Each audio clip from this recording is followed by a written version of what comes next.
Hey, how's everyone going out there? So here's my $1 million Corona question for you. Are you weathering the storm or are you learning how to dance in the rain? I've spoken to lots of different people over the last couple of days, and it's been a real mix of people who kind of see all the doom and gloom and don't really know how to face life, and then the other people who are jumping on the bandwagon of being creative and doing things differently. So it's one of my favorite quotes is that life is not about weathering the storm, it's about learning how to dance in the rain. So I'm going to give you my five tips on how you can thrive and not just survive in these different, unusual times. Number one is to rest and recover. I don't know if you've ever learned how to meditate, but if you haven't, now is the time. I learned to meditate when I was about 19. Dad made me go and learn because I was studying full time and I had 5 different jobs and I was kind of crazy. And I don't know how it works. I'm sure someone will be able to tell me, but meditation somehow just helps your brain to put everything into order and into perspective. So when you've got a lot of things going on that are a little bit overwhelming, meditation just helps you to sort things out and actually just get through things. So that's my number one tip is learn how to meditate. But actually it's not good enough just to learn how to meditate. You also need to create a habit of meditation and make sure that you're involving it, incorporating it in your life. For me, my meditation, transcendental meditation, which is what I learned how to do, you're supposed to do 20 minutes twice a day. And I would absolutely get at least one 20-minute session in a day. Some days I get 2, just depends on what's going on. But for me, I had to carve out a bit of time to do that. And I do it at 4 o'clock in the morning, which I'm sure a lot of you think I'm crazy. But as a full-time working mum, from 4 till 6 a.m. is my solitude. It's my time. So 4 a.m. is my meditation time. And then I exercise and then study. So tip number 1 is to rest and recover. Tip number 2 is to think about automation. So have a think about the things in your business that you currently, or in your work that you currently automate. And how those things make your life so much easier. So our brain naturally wants to automate as many processes as possible. So the more you automate, the less high level thinking you have to do. So it's like, you brush your teeth in exactly the same way each day, so you don't have to think about it. I drive the kids exactly the same way to school every day, so I don't have to think about it. So it frees my brain up for some higher level thinking.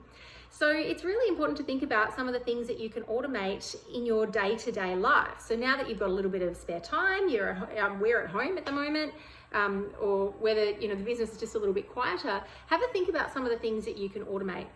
So for example, for me, my detail bag is completely automated. So I have all of my products that I need to detail in there. I have all of my detail pieces so that every single call I go into, I'm really confident that I've got everything there. So no matter where the call goes, if we start on one product and we move to another, I know that I've got everything there. So there's something that I do want to automate. Now, my planning is usually 6 to 8 weeks in advance. But what I'm going to work on automating is actually the rotation and what that looks like. So where I am during the day. And the more that you can automate those things, it just makes the day flow really quickly and speeds up the process. One of the other things that we worked really hard on automating, and we're finally reaping the rewards, was actually our morning routine with the kids. So about 2 years ago, I set out a whole plan for the poor little kids who had to tick off their little checklist of what they had to do in the morning. So brush your teeth, put your shoes on, get your uniform on, have breakfast, all those sort of things.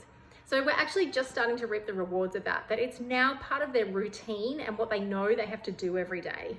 Does that mean that they actually do it when they're told to? Absolutely not, but you know what I'm talking about.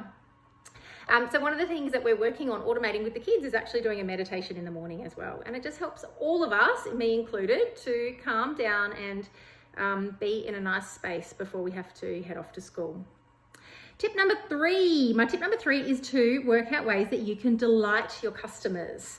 Now this is really hard because we're not face-to-face, and for all of you guys who are face-to-face sales out there, we're used to being in front of our customers and being able to take them things and do things for them. But now's the time that you can think about how you can be a bit different and do things that probably the rest of your competition are not doing. And it might just be something little like sending them a handwritten card or a box of chocolates, or Uber eats them some lunch or a coffee, or just something little that you can do to go above and beyond and really delight your customers in this downtime, especially when everyone's feeling the pinch. Tip number 4 is to start doing some research. So you've got a bit of extra time on your hands. What is your competition doing? And don't just look in Australia. I really think it's worth looking to America as well. America, I've listened to a lot of American podcasts and they seem so much further along than we are, and it may be to do with population, but I really think it's worth having a look at the competition and what some of the, what some other companies are doing in other countries to go above and beyond for their customers. And don't forget, imitate. And that's about imitation, right? So it's about finding what they're doing and imitating what they're doing, which of course is the greatest form of flattery. What's something else you could do differently? I've got my whole little list over here. I've got Zoom meetings. You could do phone calls with them, sending free product or free samples out to people, free testers, something along those lines.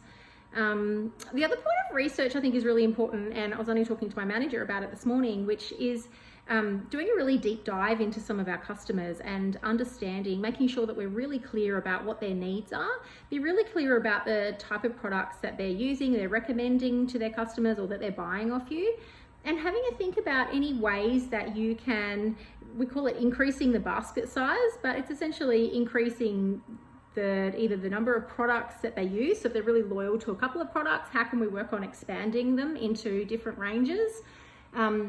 I guess, or if you're selling individual, products to individual customers, it might be about, okay, what have they bought from me already that they love, and what might I be able to recommend to them? And do something like really personal messages. It might literally be a personal email, which sounds like a lot of work, but I feel like because we have a little bit of extra time, even if you did a personal email to 100 of your top customers, I think you would see a real difference.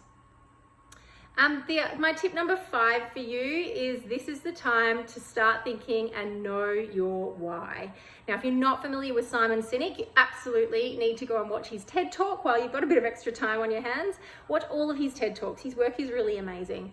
But his work is really centered around that understanding and knowing your why. Be really clear about your why. And when you know what your purpose is and what drives you, every single day when things go wrong, when you feel a bit down, you come back to that and you come back to what your why and your purpose is. And for me, that's what really drives me and keeps me moving every day. And of course, my why is to support other people on their journey to finding or continuing work that they love. And I do that so that we can all feel really proud of the mark that we leave on the world. I truly believe, and my vision is that everyone should have the opportunity to love the work that they do. So the work I do in working with sales teams and customer service teams is really in trying to inspire them and remind them of their passion, or find their passion in the work that they do, so that they can go on and share that with other people and have a really, make a real difference in the world. I think that's what we're all here for, right? So there's my 5 tips. Rest and recover, automate your processes, work out how you can delight your customers, start doing some research, and most important, know your why.